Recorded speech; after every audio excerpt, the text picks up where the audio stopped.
One of the longest, oldest romances is between the eye and the hand.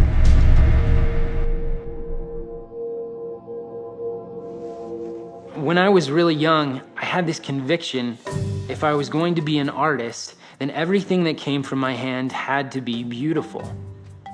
Jake's unique. His skill is amongst the highest of any living penman I know of today. I took it upon myself to really work obsessively on my handwriting. Everybody else in school had their laptops out and they were all typing away, and I had a pen and a pad of paper. Jake was so artistic from early on. He would be the last one to go out to recess because he took so long in writing his sentences, and he was just so very detailed. During the golden age of penmanship, basically from about the Civil War on, penmanship skills were your ticket to success in business. Many people would go to penmanship schools. The typical way that they graduated was creating their own certificate.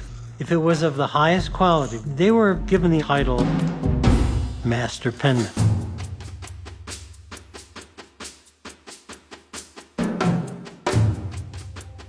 The tradition of Master Penman is now being kept alive through the International Association of Master Penmen and Grocers and Teachers of Handwriting. They're very official.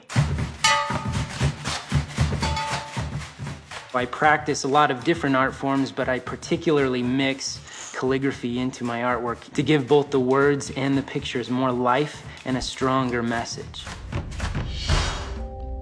When you look at some of the larger pieces, it is a commitment of months and even a year's worth of time. He would have to be a perfectionist to do that kind of work.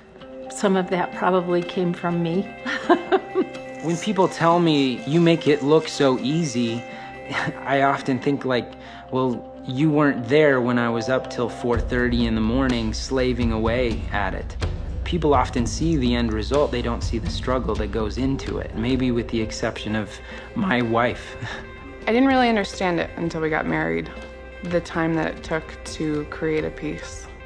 A lot of the times he is doing things several times over. He doesn't have a lot of room to mess up, so he will sometimes scrap things completely. It took years and years to become proficient and masterful enough to have that kind of power over the pen. I believe that you should bloom where you are planted. You know, one of the old masters used to say you should study as much as you practice. Looking around, there's always such beauty to study from. The beauty that is really Colorado. I love Colorado, and it really guides my hand.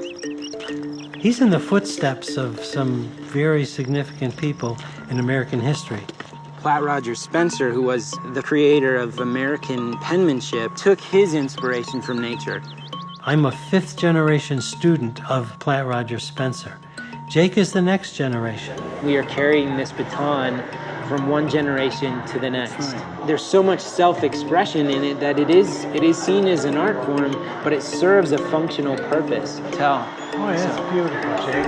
Thank you so much. We're abdicating so much of what we're learning and retaining, not to our own memories, but to the memories of our computers and other devices. By doing the different tactile movement of forming the individual letters and linking those letters one to another, and then putting those words into a context of a sentence, you're actually ingraining the information in your brain. We're people, we're not machines. Or if the Declaration of Independence was written as an email, how special or personal would that be? If you don't teach your child handwriting, the thoughts that they develop when they wish to communicate through a computer will vanish as soon as they have touched the keyboard. There's a lot of young penmen coming up, and that's what I hope to inspire, to get more people involved in this and to fall in love with writing by hand.